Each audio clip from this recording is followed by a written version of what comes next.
esta es la sintonía que nos invita a bajar al archivo, a ver qué encontramos ahí en los sótanos de la historia. Y hoy vamos a hablar con Marta García Bruno de la política de los jóvenes y del desencanto, que es un tema tema eterno. ¿Qué tal, Marta? ¿Cómo estás? Bien, actual y eterno. Es siempre actual, ¿no? Siempre Tan actual, sí. Te voy a hacer una pregunta. A ver. Cuando tú tenías 20 años, ¿hablabas de política en tu grupo de amigos? Sí, no se ha hablado de otra cosa. Hombre, además nosotros tenemos un sesgo porque nos fuimos a estudiar periodismo y entonces es que nos iba a la marcha. Bueno, pues yo como suelo medir la pulsión de los jóvenes y los jóvenes me proponen temas con sus reportajes, pues... A ver, es que Marta es profesora de universidad, entonces está muy en contacto con los jóvenes. Sí. Y lo que llevamos de curso universitario, ya han sido varios los que me proponen investigar sobre el desencantamiento entre los jóvenes y la política.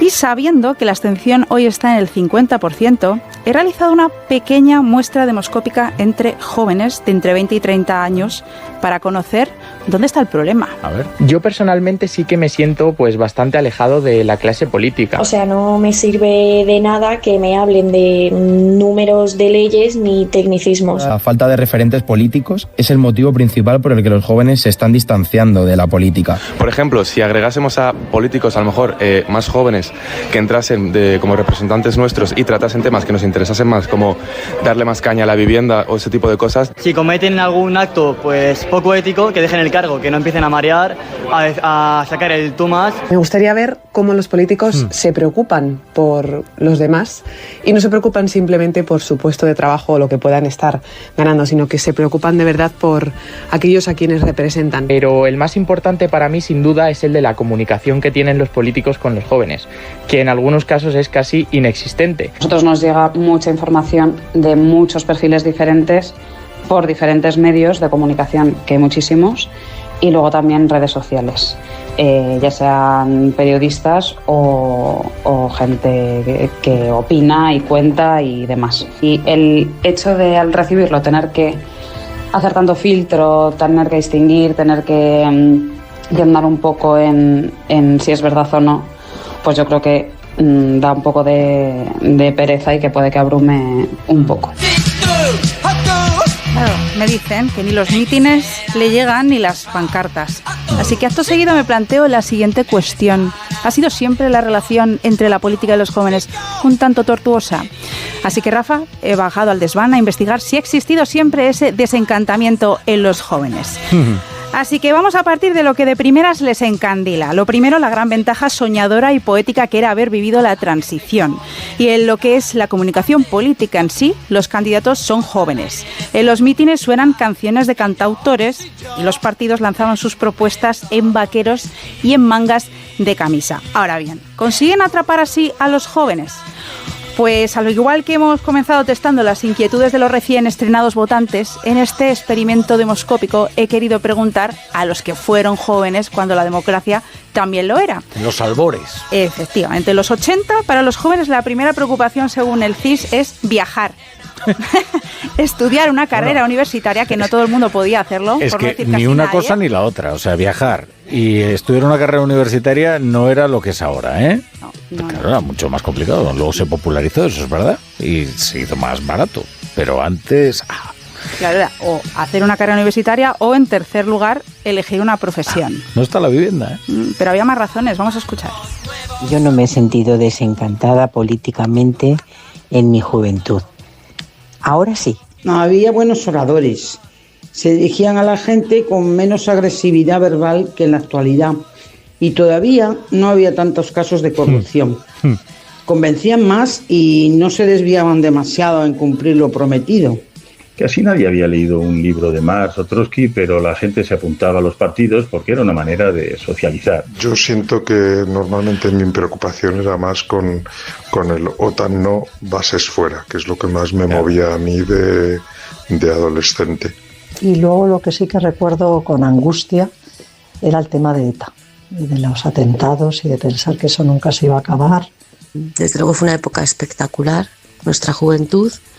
Y esta es otra época espectacular, también un poco, asusta un poco, pero también creo que si hay una solución va a estar en la política. Que los políticos eran como los representantes de las ideas políticas, pero no tenían una personalidad en sí misma que hubiera que, pues ni siquiera que investigar especialmente. Y ya en los 80 se empezó a hablar del desencanto de esa generación porque ya no había objetivos claros.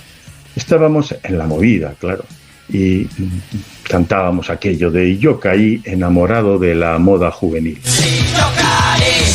Es que fíjate, Rafa, que la diferencia con lo que estamos viendo hoy es que tenían espacio para poder hablar de política. Espacio en los medios de comunicación. ¿Qué espacio hay ahora mismo en los medios de comunicación para hablar de política y alzar su voz?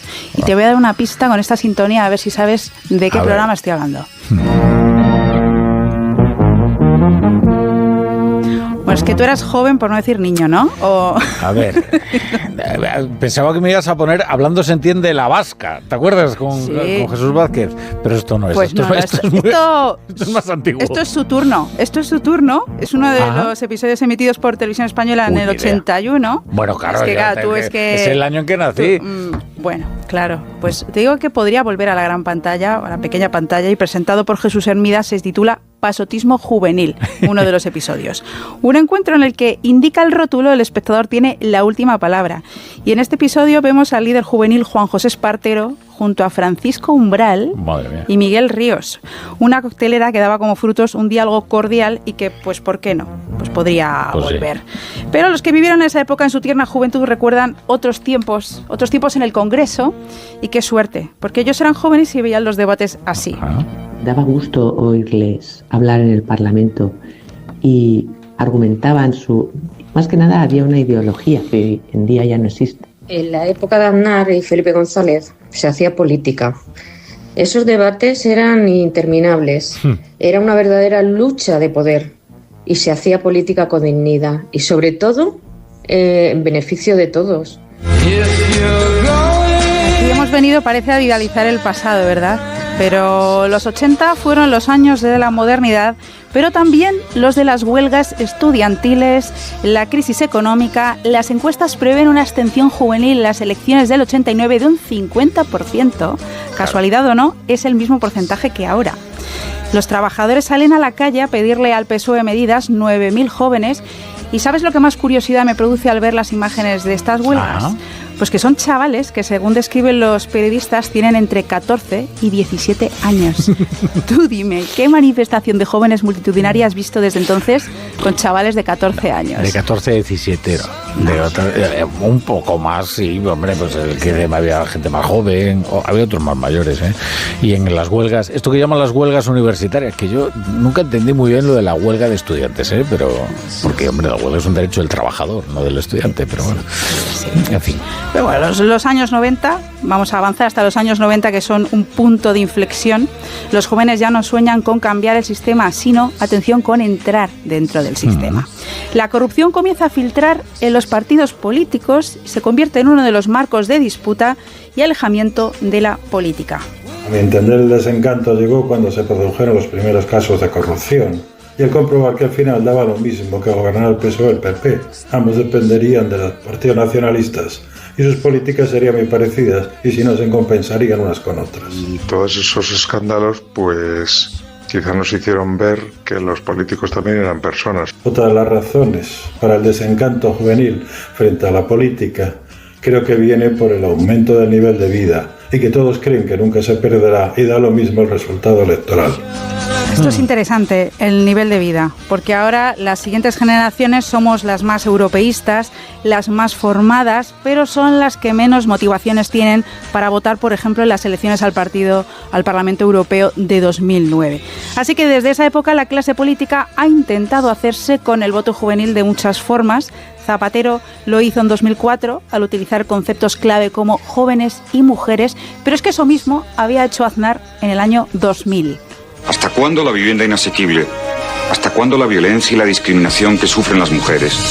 ¿Hasta cuándo la falta de policías en las calles? ¿El abandono de las escuelas públicas y de los hospitales?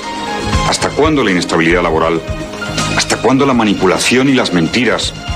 ¿Hasta cuándo el gobierno del Partido Popular? Estamos a tiempo de cambiar. Los jóvenes españoles. Los jóvenes españoles Las mujeres españolas que tienen que incorporarse al mercado de trabajo. Ahí está nuestro gran reto de futuro. Y ahí está nuestra gran posibilidad. Así que llego a una conclusión, cierro el desván, y la conclusión a la que llego es que ha habido siempre jóvenes interesados en la política, jóvenes que se muestran desencantados, pero la diana de los políticos aparece solo en determinadas circunstancias. La corrupción se ha hecho hueco, las malas formas en política también, y de momento aquí hemos dejado deberes a la clase política. Gracias, Marta. A ti. Divina está.